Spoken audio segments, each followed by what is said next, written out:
বাথরুমে কিন্তু জিন শয়তান থাকে। বাথরুমে কি থাকে? বিজ্ঞান এটা প্রমাণ করতে পারে নাই, এগুলো নাসা বিশ্বাস করবে না, কিন্তু আল্লাহ রাসূল যেহেতু বলেছেন আমরা বিশ্বাস করব। বিজ্ঞান কি সব আবিষ্কার করতে পেরেছে? বিজ্ঞান কি সব আবিষ্কার করতে পেরেছে? বিজ্ঞানের আবিষ্কার কত পার্সেন্ট? এই মহাবিশ্বের 1%ও না। মহাবিশ্বের 1%ও না। আমাদের দেহের মধ্যেই যে রুহটা আছে, এই রুহটার কি কোনো ব্যাখ্যা করতে পারা গেছে? রুহটা কেমন, কঠিন না তরল না বায়বীয়, ব্যাখ্যা করা গেছে? ইয়াসআলুনাকা আনির রূহ কুলির রূহু মিন আমরি রাব্বি ওয়া মা উতীতুম মিনাল ইলমি ইল্লা কলিলা। আল্লাহ পাক বলছেন, হে নবী, তারা তোমাকে রূহ সম্পর্কে জিজ্ঞাসা করে, আত্মা সম্পর্কে জিজ্ঞাসা করে, তুমি বলে দাও এটা তোমার রবের আদেশ মাত্র। রবের আদেশে এসেছে, আদেশেই চলে যাবে। আর এ বিষয়ে তোমাদেরকে বেশি জ্ঞান দেয়া হয় নাই। তাহলে এই জ্ঞান কি দেয়া হয়েছে আমাদেরকে? জ্ঞান দেয়া হয়নি। আর জ্ঞান কি আমরা নিজেরাই প্রডিউস করি না আল্লাহ পাক জ্ঞান দেন? কোনটা? আল্লাহ পাক কি বলছেন? আল্লামাল ইনসানা মা লাম ইয়ালাম। মানুষকে আল্লাহ পাক সেই জ্ঞান শিক্ষা দিয়েছেন যা মানুষ জানতো না। তার মানে সৃষ্টিগতভাবে আমরা জ্ঞানী ছিলাম না। আদম আলাইহিস সালামকে সৃষ্টি করে আল্লাহ পাক কি করছেন? ওয়া আল্লামা আদামাল আসমা কুল্লাহা।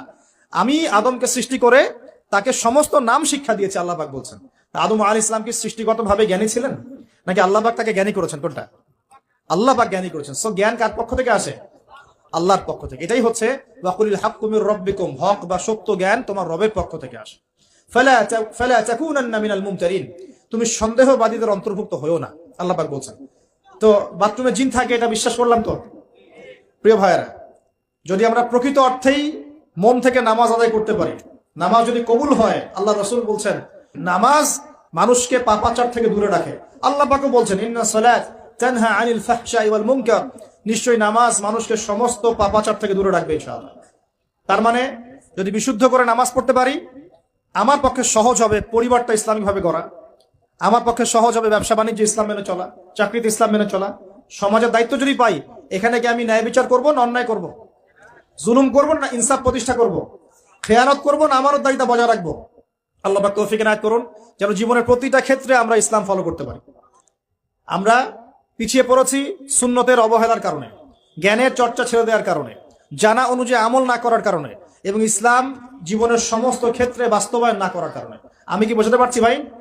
আরো পিছিয়ে পড়েছি হারাম রিজিক খাওয়ার পিছনে। হারাম রিজিক খেয়েছি, দোয়া কবুল হচ্ছে না, পিছিয়ে পড়ছি আমরা পিছিয়ে পড়েছি আমাদের মা বোনদের পর্দার গাফেলতির কারণে। আপনি যদি কোনো সমাজকে ধ্বংস করতে চান, তাহলে ওই সমাজের মধ্যে বেহায়া মেয়েদেরকে, নগ্ন মেয়েদেরকে ছড়িয়ে দেন। যদি আপনি কোনো সমাজকে ধ্বংস করতে চান, যুব সমাজের মধ্যে মাদক ছড়িয়ে দেন। আপনি যদি কোনো সমাজকে ধ্বংস করতে চান, তাহলে সমাজের নেতৃত্ব প্রদানকারী মানুষদেরকে করাপ্টেড বানিয়ে দেন, সমাজ ধ্বংস হয়ে যাবে।